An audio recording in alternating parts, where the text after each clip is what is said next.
here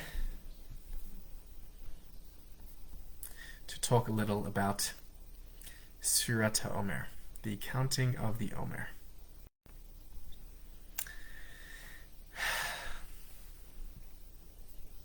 If I can see anyone joining here, that would be great. Any questions? But otherwise, I will just start.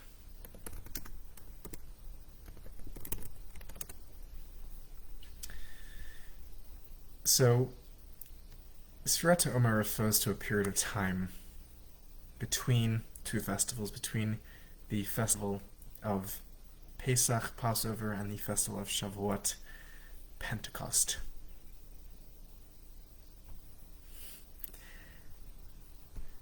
And these two festivals commemorate two historical moments. Passover commemorates the exodus from Egypt, and Shavuot commemorates the moment when the people of Israel arrived at Mount Sinai and received the Torah. And between those two periods, there was a period of preparation, of counting. Later, during biblical times, there was a sacrifice of the Omer, which is a portion, a measure of barley, which was given during the temple, which is why it's called the counting of the Omer. But what happens originally is that there's a period of time for the people to prepare themselves for the receiving of the Torah at Mount Sinai. What's interesting, from the perspective of Jewish mysticism, and this may seem somewhat ironic or surprising, the historicity of these events is not really all that important. As far as Kabbalah and Chassidut are concerned, the historical exodus from Egypt and the historical receiving of the Torah at Mount Sinai are not really what we come to commemorate and celebrate year in, year out. Kabbalah sees time instead as cyclical, or more precisely as a spiral. And what happens each year is that the same metaphysical moment, experience, encounter, achievement is or can be replicated that same time the year following. And it begs the question then, not what happened historically, but what is happening on these days in a contemporary sense, in a day-to-day sense. The exodus from Egypt, which we just commemorated and celebrated and participated in, commemorates the leaving of whatever state of Egypt of exile one is in. The Kabbalists famously read the Hebrew name of Egypt, Mitzrayim, as analogous to the Hebrew word Meitzarim, which is boundaries, limitations, borders. And we all have our own boundaries, our own borders, those things that hold us back, and we have to get beyond them. We have to leave our Egypts. We have to go to a place of expansiveness, to the land of Israel spiritually. That is what we commemorate during the exodus from Egypt. And not just commemorate, as we're saying here, but we re-experience. That experience is alive for us again.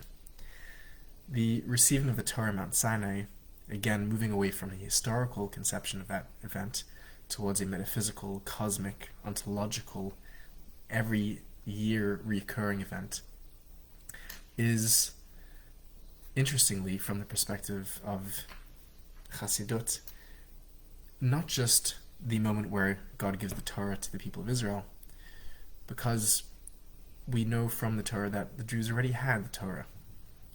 The patriarchs and matriarchs, for example, kept many of the commandments before the Torah was officially given at Mount Sinai.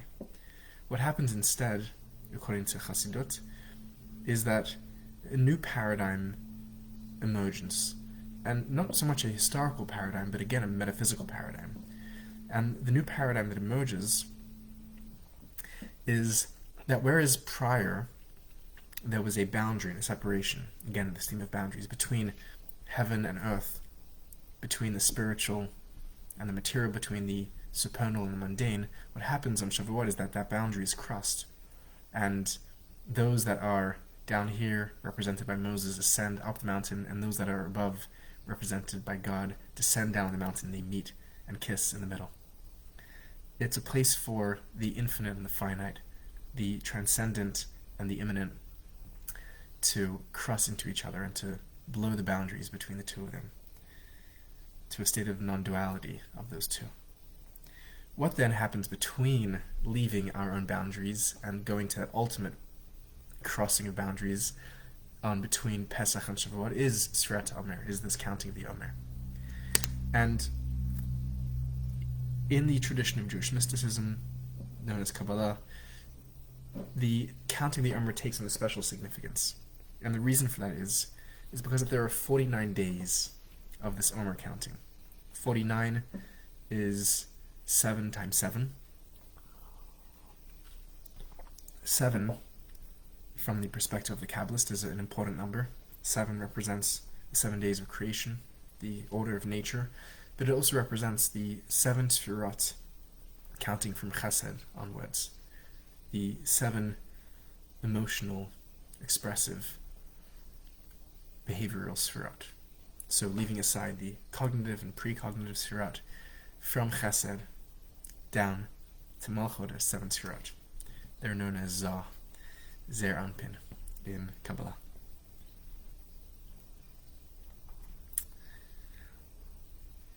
And including up until Malchus, and Malchus is Nukva. Anyhow. Now, what happens with these counting the Sefirot is that every day we count one of the Sefirot. Every week, rather, is one of the Sefirot, and every day of that week is one of the Sefirot within that Sefirah. So, for example, the first week is the week of Chesed. So the first day of the Omer is Chesed in Chesed. The second day is Gvura in Chesed. The third day is Tiferes in Chesed, and so on and so forth, until we finish the week with Malchus and Chesed. Then we go into Gvura. Gvura and Chesed and Gvura, Gvura and Gvura, Tiferes and Gvura, etc., etc. So I wanted to very briefly explain what is going on with these Sefirot, so that we can live in these moments not as historical moments, but as contemporary moments in which we are not only reenacting the metaphysical occurrence that we're commemorating, but we are participating in that ongoing process of creation, revelation, and redemption, in which we are an integral part. Without our participation, these things do not happen. So, the theme that I wanted to look at here was the theme of integration, the seeking unity through the Sefirot. Now, the Sefirot, simply put, are the Sefirot itself comes from different contested potential etymologies, spheres and numbers, etc., etc. But Safar even sometimes. But the Sefirot practically, I think the best way to describe them is that the Sefirot function, in this context at the very least, as a map. And what they do is that they map the human psyche, they map the divine psyche, the mind of God, and they map reality as a whole, according to the Kabbalists. And I wanted to present a schema which we've presented here at the channel before that will help make sense of what we're trying to accomplish in Sefirat HaOmer in very simple language, because sometimes when we talk about Sefirot it gets very highfalutin and sounds like gibberish, and I want to give a very simple, straightforward understanding of what it means to unite through these Sefirot.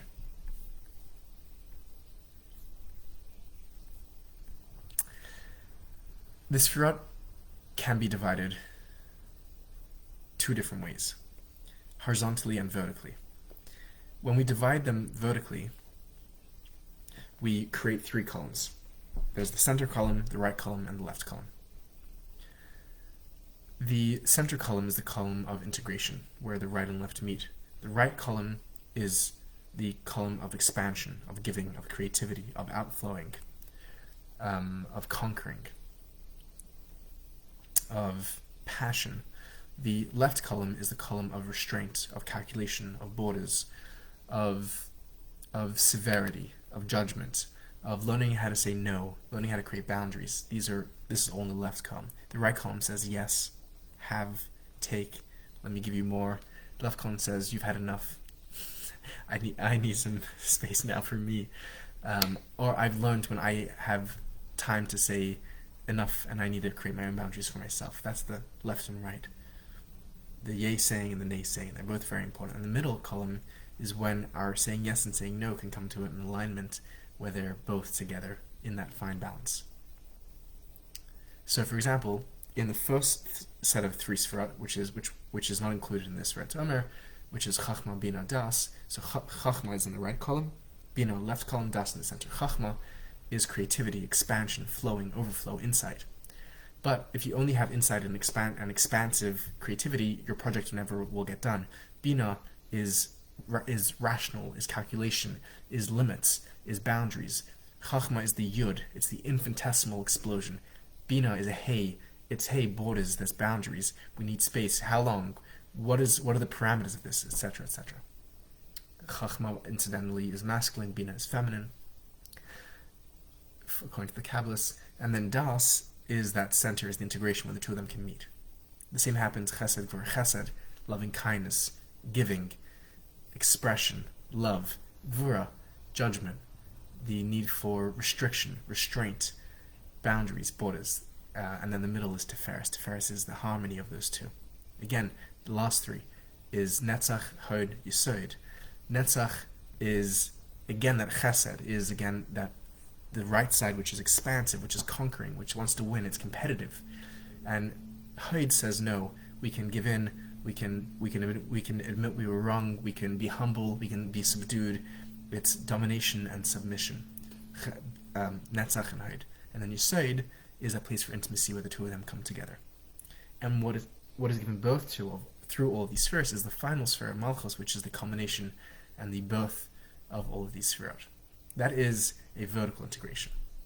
Now, a horizontal integration is the second way of dividing the Sefirat. The Sefirat can be divided, as we've been saying, into the cognitive, the emotional, and the expressive.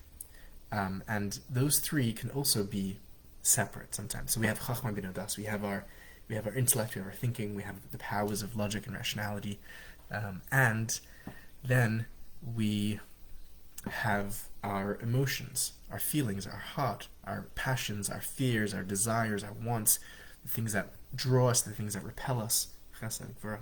And then finally we have the final set of Sefirat, which is the final expression, and that is how we actually show up in the world. Are we showing up with a capacity to rule, to lead, Netzach, or are we showing up with humility, or being reticent? Both, every Sefirat can show up both in holiness and in the opposite, can show up both positively and negatively. And what happens is when we're able to integrate all of those 3 horizontally, we are able to have thoughts that are aligned with our feelings, that are aligned with our expression. That way we think one thing, we feel the same thing, and we say the same thing, or we do the same thing. It's also thought, speech, action. And that's really important, because sometimes we know we should be doing something, but we feel differently, and we act a third, or we're doing something while we feel that we should be doing something else, and in our minds we're thinking something else entirely different. And very simply, the work of Secrets of Sefira is to go through each of these Sefirat and to see if they're aligned, to see how they're aligned in the bigger picture, both horizontally and vertically, both integrating the masculine and feminine, the anima and animus, and integrating our thoughts, our emotions, and our actions. I wanted to try to keep it simple, keep it short and sweet, and give some practical schema of what it means to integrate the Sefirat. And I think that the applications of this in our own day-to-day life should be evident and obvious to many people, and the applications in psychology and the way that we understand the human might also be interesting for those that are interested in the study of the human mind and behavior. This schema is a very old one, and it's been very beautifully built up for millennia, and it's a very helpful schema to think about, and taking these 49 days to take an opportunity to look at each aspect of ourselves. And we didn't have a chance here to go through each one of the Sefirat, what they mean individually. We have a full hour-long video doing that over at the channel. I invite you to check that out. But going through it with that intention in mind to integrate it horizontally and vertically creates a very applicable way to experience these days, to move us from that stage of exodus, of redemption, towards the revelation of Sinai. And God willing, if we're able to take those steps today, reliving those moments that are here now in our lives, then we will move hopefully to the third stage, from Egypt to Sinai, eventually to our own internal Israel, to that place of redemption and freedom that we all need and deserve and know how to get there as well.